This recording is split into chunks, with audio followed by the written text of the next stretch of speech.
The Triomed advanced stealthily across the floor of the dark cell toward the sleeping figure huddled in the corner. After the long, lonely voyage, the nearness to a host filled the Triomed with eager anticipation. The tiny spaceship that had carried him into this lush planetary system far from the galaxy's heart lay well hidden behind him. So far as he could tell, his descent had not been detected, and that was as it should be, for he was a Triomed and a scientist. One of the finest in the service of his dying race. Dying, that is, until now, he thought. No longer would the race of Triomeds weaken and die for lack of suitable hosts. This third planet of the yellow sun was a paradise thick with warm-blooded biped mammals. The sleeping creature stirred uneasily as though sensing the approach of danger. The Triomed froze into immobility. It was unlikely that he could be seen, he knew, though the sense of sight was only a synthesized abstraction to him. It was not one of his own proper senses, but he had been able to detect at long distance that almost every living creature on this planet received impressions through certain specialized organs mounted on and within their structure.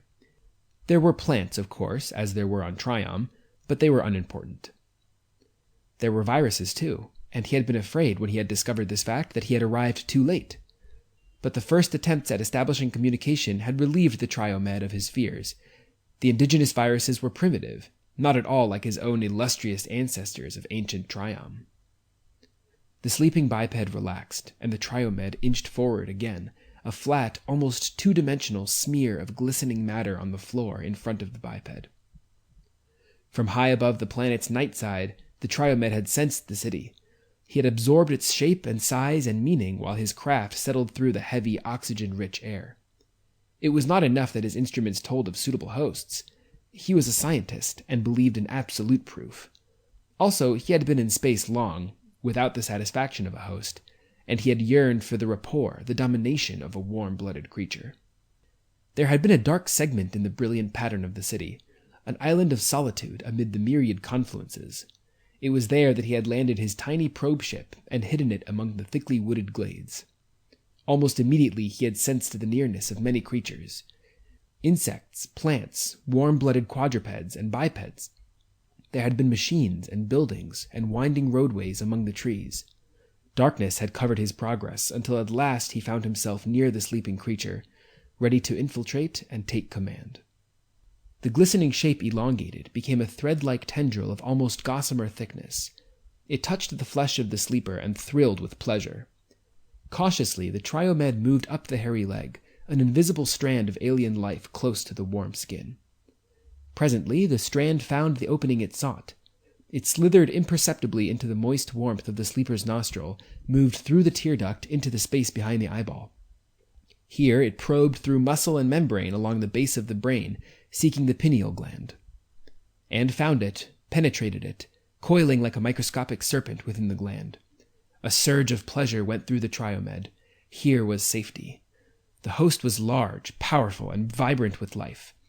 Quickly, the Triomed established dominance. It was shockingly easy. The creature's mind was immature, primitive. Briefly it struggled, and then died as the alien poisoned the identity centers of the brain. New sensations poured in through unfamiliar sense organs. Sounds of the faraway city, small sounds from the many living creatures in the darkness. Smells and sights and pressures from all about him presented themselves, were evaluated and recorded in the atomic structure of the Triomed. He was now equipped, he reflected with satisfaction, to carry out further exploration. In the guise of the indigenous biped, he could roam among the natives at will. He remained in a sitting position, however, while he familiarized himself with his host. He had 2 articulated appendages fixed to the trunk at a point near and below the skull case. These ended in complex extremities consisting of 5 jointed fingers. The same pattern was repeated at the lower end of the trunk, but the extremities were suited there for the carrying of the creature's considerable weight. Within the trunk were the customary viscera generally associated with warm-blooded beings: lungs, intestines, stomach, liver, bladder, reproductive organs, and assorted ducted and ductless glands. It was apparent to the Triomed that his present body was in excellent health. He was greatly pleased. After some careful experiments, the Triomed rose. If there was a proper method of egress from the cubicle in which he found himself, it was not imprinted on the biped's brain. For a moment this gave the alien pause. He could, of course, determine the proper method by a tedious process of trial and error, but that would take time, and he had no desire to waste the hours of darkness. One wall, he noted, consisted of vertical risers fixed in the substance of the floor and ceiling. Beyond, he could see the darkling woods and the sky glow of the city. The answer, then, was simple force. He did not doubt there was strength enough in the host's musculature to distort the risers. His assumption was quite correct. Stepping through the bent risers, he picked his way along a narrow walkway lined with cubicles similar to the one he had left. Within them, dark shapes moved or lay sleeping. Some were alert, others were not, but none gave an alarm. The Triomed reached the end of the walk, scaled a fence easily, and stood on a surface of wet grass that sloped away from the low, dark building toward the woods. Behind him, he heard a shout. A narrow beam of light pierced the night, swinging to and fro with a searching motion. He had a fleeting glimpse of a small biped running down the walk toward the cubicle he had deserted. The Triomed broke toward the wood with a long, loping pace that covered the ground with unbelievable swiftness. The probing light did not find him. Once among the trees, he paused and took his bearings. The woods were not thick. He could see the lights of the city through the foliage. They began at the very edge of the trees, where a wide open area could be discerned. Wheeled vehicles moved past with breathtaking speed. If there was pursuit, it was inefficient, for the Triomed moved through the woods undisturbed until he stood at the edge of the avenue, sheltered by the shadow of a large tree. Most of the traffic was vehicular, he noted. There were few pedestrians. From the noise and odor, he classified the vehicles as being powered by internal combustion engines burning hydrocarbons. Primitive. That was good, he reflected. When the fleets of Triom descended on this planet, there would be no science worthy of the name to oppose them. He waited until there was an interval in the traffic, and then stepped out confidently, crossing the avenue. As he reached the opposite side, he heard a screech of brakes and a garbled choking sound. He did not turn to discover the source of the disturbance until he had reached the shelter of a building on the far side of the walk bordering the street. A vehicle had stopped at an oblique angle to the lane in which it was traveling, and its single occupant, a very pale-faced biped, was goggling stupidly in the direction of the hidden Triomed. For the first time, the alien being felt a twinge of apprehension. Certainly he had done nothing out of the ordinary in crossing the open space on foot. But perhaps there were tribal taboos and traditions among the natives that could not be ignored without attracting attention. The Triomed promised himself that he would exercise more caution in such matters. Too much depended on this reconnaissance to allow it to be disturbed by carelessness. He worked his way through the shadows between the many buildings until the wide highway was far behind him. He was very aware of the teeming life all about him, in the buildings, in the vehicles on the streets. Still, some odd impulse that stemmed from the numbed brain of his host rather than his own kept him fairly hidden. This, he decided with something akin to annoyance, was not as it should be. If his survey were to be of any value, he must roam at will and without fear of detection, secure in his disguise. Presently he came upon a street where streams of bipeds jostled one another, each seemingly intent upon its own particular, incomprehensible errands. For a long while he watched from the shelter of an alley doorway, classifying and integrating the information his host's sharp eyes brought him. It was miraculous. Hosts of every size and description were in abundance, an unlimited supply of them, enough for the whole population of Triom.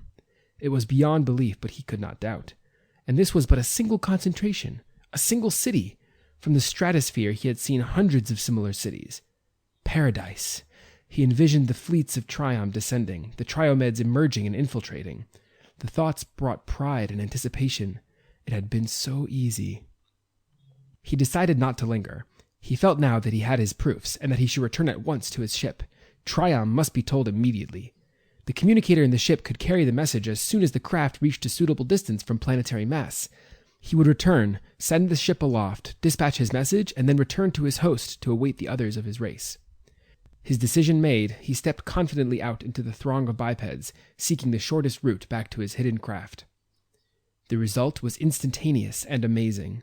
The crowd drew back with a howling, shrieking noise, leaving him standing in the center of a circle of dead white faces. Behind the first row of bipeds, he could see others running in every direction and screaming at the top of their voices. The racket, combined with the noises of the city, was most unpleasant. The Triomed began to be afraid. He broke into a rapid walk, and the crowd parted before him with much louder screeching. Here and there a biped, apparently braver than the rest, made threatening motions with bundles or knotted fists. A package struck him on the shoulder. The Triomed began to run. He noted for the first time that he towered head and shoulders over most of the bipeds nearby, and his host's brain interpreted the smells of hate and fear all about him. The crowd scattered wildly at his approach, but he was being followed. Panic began to clutch at the alien. What had he done wrong? Somewhere a wailing sound began. Vehicles with glaring red lights swept past him with vicious, explosive noises. He felt a stinging pain in one leg and glanced down to see it streaked with red.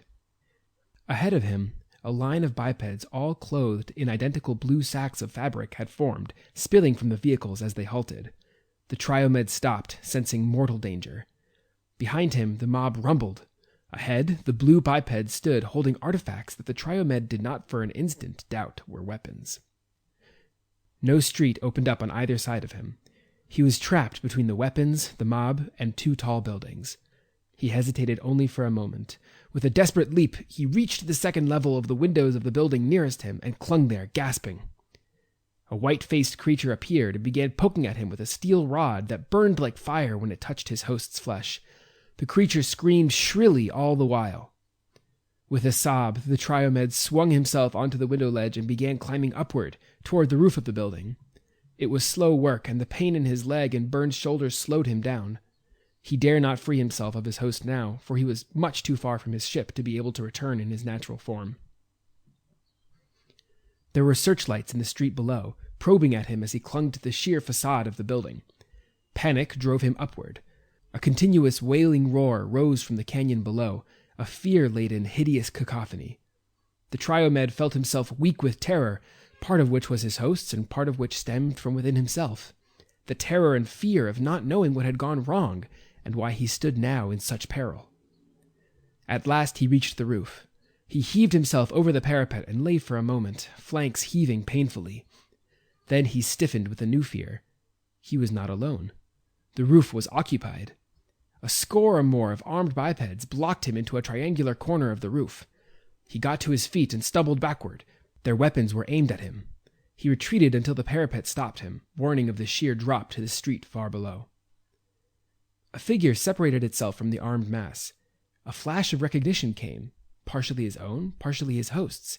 It was the small biped he had seen in the searchlight beam running toward the cubicle he had deserted so long ago, it seemed. The small creature began speaking, making soft, soothing noises, advancing all the while, a tiny glass vial in his hands. Without knowing why, the Triomed felt his lips pull away from his teeth in a snarl. He heard a deep, rumbling, growling sound in his own throat. The biped stopped, and the Triomed could smell his sudden fear. He felt a surge of incomprehensible rage come over him. He crouched menacingly. The creature took a step closer. Another. The Triomed tensed. The creature was within reach, extending the vial. The alien could see that it was tipped with a sliver of steel. He sprang. The weapons crashed. The alien felt the thudding impact of projectiles penetrating the brain case. In a panic, he began to extrude from the pineal gland. If death overcame the host while he had rapport, he too would die. And if he died, Triom would die. He felt his huge body totter. There was another blast from the weapons, and he sensed the projectile coming, with what seemed to be agonizing slowness to his quickened senses. It was spinning in the darkness. It struck the eye, smashed it, moved inward along the base of the brain. The Triomed felt one deep, searing agony that was his alone as the bullet crushed him. The hot metal, acrid touch was the last thing he knew before death came. The policemen stood about in a circle, staring down in mixed awe and relief at the huge body on the roof. "I've seen him a dozen times in the park," one said. "He always seems so peaceable." He shook his head. "What in hell do you suppose came over him?" The keeper looked up from where he knelt over the deep, still chest, bloody and riddled with bullets. "It happens like this sometimes," he said. "You can never tell about gorillas."